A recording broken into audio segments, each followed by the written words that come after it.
हम देखते हैं कि जुलेहा दोनों के लिए कॉफ़ी लेकर के आती है और उसके जाने के बाद मिस ओंकार कहती हैं कि कितनी अच्छी ट्रे सजा के लाई थी, हमारी लड़कियों को भी इससे सीखना चाहिए। हालांकि उसके पास कोई फॉर्मल एजुकेशन नहीं है, जिस पर वो कहता है कि वो लोग हमेशा से इस्तांबुल में ही पले बड़े हैं, तो ये कोई बड़ी बात तो नहीं है।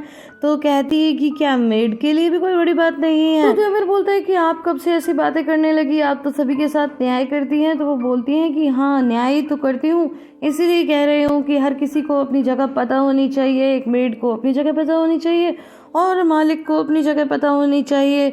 जिस पे वो कहता है कि क्या आप मुझसे कुछ कहना चाहती हैं।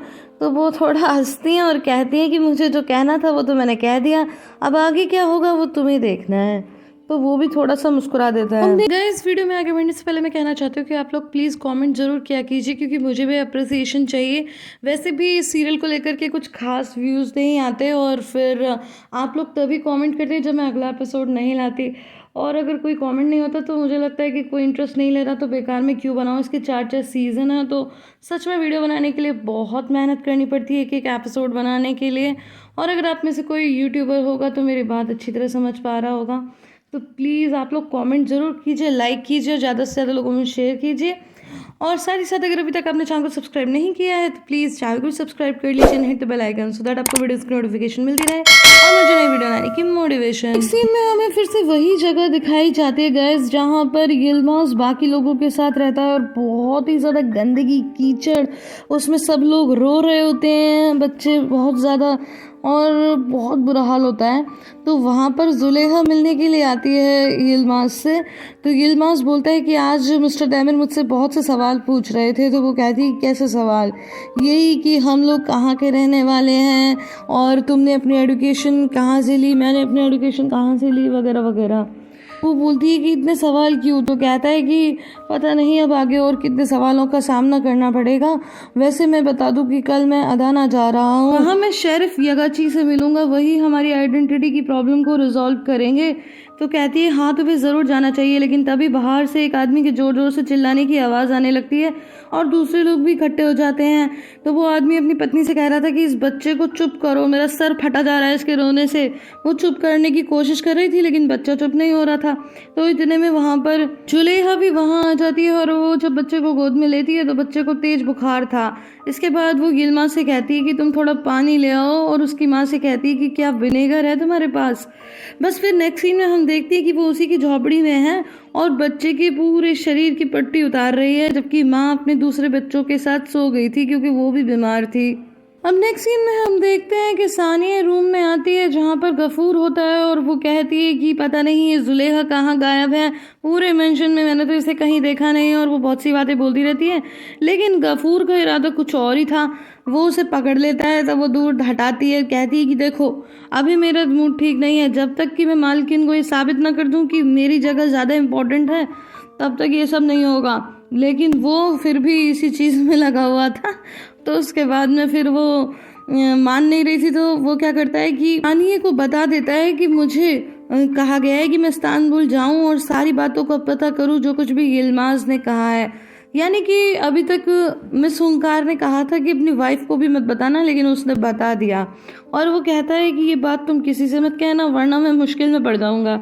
अब गाइस, मैं यहाँ पर एक बात सोच रही थी कि जब आप अपनी बात खुद ही नहीं छुपा पाते तो फिर दूसरा कैसे छुपाएगा।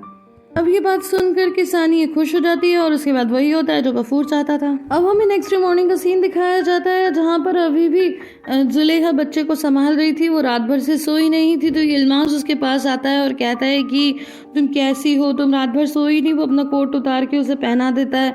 तो कहती है कि तुम्हें तो अदाना जाना था, तुम गए नहीं। तो बोलता है कि ऐसी हालत में मैं तुम्हें छोड़कर नहीं जा सकता, मुझे लगता है तुम्हारी तबीयत ठीक नहीं है। तो वो कहती है कि नहीं नहीं तुम जाओ, तुम्हें जाना चाहिए, ये काम हमें जल्दी निपटाना चाहिए आइडेंटिटी का। तो वो कहता है कि अगर तुम्हें कुछ हो गया, तुम बेहोश हो गई, तो बोलती है मेरी चिंता मत करो, मैं बिल्कुल ठीक हूँ और तुम जाओ। वो जा नहीं रहा था लेकिन फिर भी वो उसे जैसे तैसे वहाँ से जाने के लिए कहती है। नेक्स्ट सीन में हम देखते हैं कि यिल्माज़ एक ट्रैक्टर वाले से लिफ्ट लेता है और फिर वहां से निकल जाता है। नेक्स्ट सीन में हम देखते हैं कि दैमिर अपने घर में आता है और अपनी नानी माँ को पूछता है आप कैसी हो। वो कहती है मैं ठीक हूँ। तो गुलिडिन जो वहाँ काम कर रही थी वो कहती है कि हाँ जुलेहा ने बहुत ही अच्छा ख्याल रखा है और साथ ही साथ मिस हुंकार चिल्लाती हैं सानिया को कि देखो तुमने अभी तक टेबल नहीं लगाई और यहाँ पर देमिर आ भी चुका है, जल्दी जल्दी काम करो। नेक्स्ट सीन में हम देखते हैं कि जुलेहा बच्चे को गोद में खिला रही थी और इतने में उसकी माँ की नींद खुल जाती है और वो कहती है कि अब मेरा बच्चा कैसा है, तो वो कहती है कि हाँ अभी इसका बुखार थोड़ा कम है।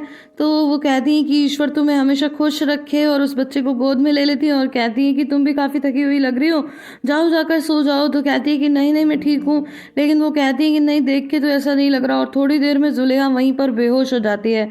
जिसके बाद में फिर वो लेडी बाहर निकल के हेल्प मांगने लगती है, लेकिन देखती है कि सभी की हालत बहुत ख़राब थी, सभी लोग वॉमिट कर रहे थे, क्या बच्चे क्या लेडीज़ और क्या जेंट्स, सभी की हालत बहुत ही ख़राब थी। अब नेक्स्ट सीन में हम देखते हैं कि अचानक से नानिमा कहती है कि अरे मेरी बहू कहाँ है। ये सुनकर के वो लोग चौंकते हैं, फिर बोलते हैं कि बहू, तो कहती है हाँ जुलेहा कहाँ है, मैं अपनी बहू की शादी करवाऊंगी वगैरह वगैरह।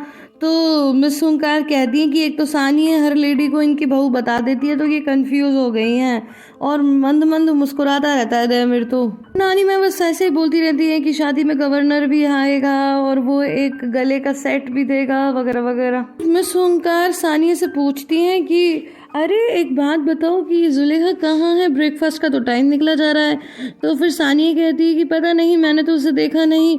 तो फादिक कहती है कि हाँ वो तो रात भर से रूम में आई ही नहीं।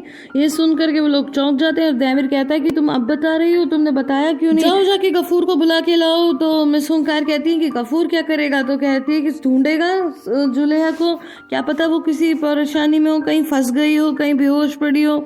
दूसरी तरफ हम देखते हैं कि सभी लोगों की हालत बहुत ख़राब थी, सब वॉमिट कर रहे थे और एक लेडी दौड़ते हुए मेंशन की तरफ आती है और जोर जोर से दरवाज़ा पीटने लगती है। तभी मिस हुंकार दरवाज़ा खोलती है और बोलती है कि क्या हुआ। तो बोलती है कि सभी की हालत बहुत ख़राब है, सब बीमार हैं और जुलेहा भी बेहोश हो गई है। और देमिर भी ये सब सुन लेता है और ये सब सुनते ही वो दौड़ पड़ता है और सीधा जुलेहा के पास पहुँचता है और कहता है कि तुम ठीक तो हो ना। तो बोलती है हाँ मैं ठीक हूँ। तो बोलता है कि तुम तो बेहोश हो गई थी ना। तो बोलती है कि हाँ बस मुझे थोड़े चक्कर आ गए थे, पर मैं ठीक हूँ, लेकिन बाकी लोगों की हालत ख़राब है। वो वहाँ से जाती है तो तभी वो देखते हैं कि एक लेडी तो ज़मीन पर बेहोश पड़ी है और चारों तरफ का नज़ारा देख कर के वो हैरान हो जाता है। साथ में मिसेस हुंकार भी वहाँ पर होती हैं और वो भी ये सब देखकर ऑलमोस्ट रोने लगती हैं, क्योंकि उनके अपने ही लोग बहुत बुरी तरह बीमार हो गए थे। ये तो हम पहले भी देख चुके हैं कि फार्म में काम करने वाले लोगों से वो बेहद प्यार करती हैं, क्योंकि तभी तो वो नहीं चाहती थी कि देमिर मॉडर्न इक्विपमेंट्स लेकर आए और जो लोग काम कर रहे हैं उनकी नौकरी चली जाए। फिर देमिर भी उनके पास आ जाता है और कहता है कि मॉम क्या ये सब हमें शोभा देता है। तो वो बोलती हैं कि बेटा हम जो कुछ भी इन लोगों के लिए कर सकते हैं वो सब तुम करो, कुछ भी मत छोड़ना। नेक्स्ट सीन में हम देखते हैं कि फादिक सानिया से कहती है कि जैसे ही उन्होंने जुलेहा के बारे में सुना तो मिस्टर देमिर तो दौड़े चले गए, आखिर क्या ज़रूरत थी उन्हें उसके लिए जाने की। तो फिर वो बोलती है कि वो इसलिए गए क्योंकि फिर पूरे गाँव में ये हल्ला मच जाता कि वो बस अपने एक मेड का भी ख्याल नहीं रख सकते। अब देमिर सभी लोगों को वहाँ से निकालता है और साथ में पूछता है कि गफूर कहाँ है, लेकिन कोई भी गफूर का तो नहीं बता पाता। और तभी वो देखता है कि एक ट्रैक्टर में बैठकर जुलेहा भी जा रही है बाकी लोगों के साथ, और अभी भी उसने वो बच्चा लिया हुआ है। तो वो आवाज़ लगाता है कि जुलेहा जुलेहा। उसे बिल्कुल मन नहीं होता कि वो ट्रैक्टर में जाए, लेकिन ऑफकोर्स जुलेहा का तो गाड़ी निकल चुकी थी। गैस कंडीशन और भी ज़्यादा ख़राब हो गई थी क्योंकि अब बारिश चालू हो चुकी थी और हम जानते हैं कि कैसे कच्ची गंदी जगह पे, कीचड़ वीचड़ की जगह पे वो लोग रह रहे हैं। इसी में हम देखते हैं कि मिस हुंकार अम्ब्रेला लिए होती हैं और सीधा शर्मीने के घर के बाहर नॉक करते हुए उसे आवाज़ देने लगती हैं। और तभी सवाहत 3 दरवाज़ा खोलता है और कहता है कि अरे भाभी आप यहाँ। तो वो बोलती है कि तुम किस तरह के आदमी हो, मैंने तुम्हें नहीं कहा था कि तुम बच्चों को वैक्सीनेट करो, ना जाने कितने समाप्त हो गए और आगे न जाने क्या क्या होगा, तुम एकदम हृदयहीन आदमी हो क्या। तभी वहाँ पर शर्मीने आ जाती है और कहती है कि क्या हुआ भाभी, अचानक आप सुबह सुबह क्यों चिल्ला रही हो। तो कहती है कि क्या मैंने तुम्हें नहीं कहा था कि 3:15 आकर के सभी बच्चों को वैक्सीनेट करे, तुमने नहीं बताया उसे। तो कहती है कि नहीं मैंने तो बताया था। तो कहता है कब। तो ऑफकोर्स गाइस हमें पता है कि उसने नहीं बताया, लेकिन वो कहती है कि मैंने तो तुम्हें बताया था। तो फिर वो कहता है कि शायद कोई मिसअंडरस्टैंडिंग हो गई। तो कहती है ठीक है अब जल्दी जाकर सबको वैक्सीनेट करो, तैयारी शुरू करो। तो कहते हैं कि हाँ मैं बस अभी तैयारी करता हूँ। इसके बाद जब मिस हुंकार वहाँ से चली जाती हैं तो वो कहता है कि तुम कैसी लेडी हो, तुम ये क्या करने जा रही थी। कहती है कि क्या वैक्सीन करना तुम्हारा काम है। तो कहता है हाँ यही तो मेरा काम है, मैं डॉक्टर हूँ तो और क्या करूँगा। तो बोलती है डॉक्टर हो तुम, करते ही क्या हो, वहाँ बैठे बैठे मक्खी तो मारते रहते हो सारे दिन। 3 कहता है कि ईश्वर ही तुम्हें दंड देंगे। गाइस आई होप आपको ये वीडियो पसंद आई होगी। अगर पसंद आई है तो इसे लाइक शेयर एंड कमेंट करना बिल्कुल भी ना भूलें। फिर मिलती हूँ अगले वीडियो में, तब तक के लिए bye bye and take care.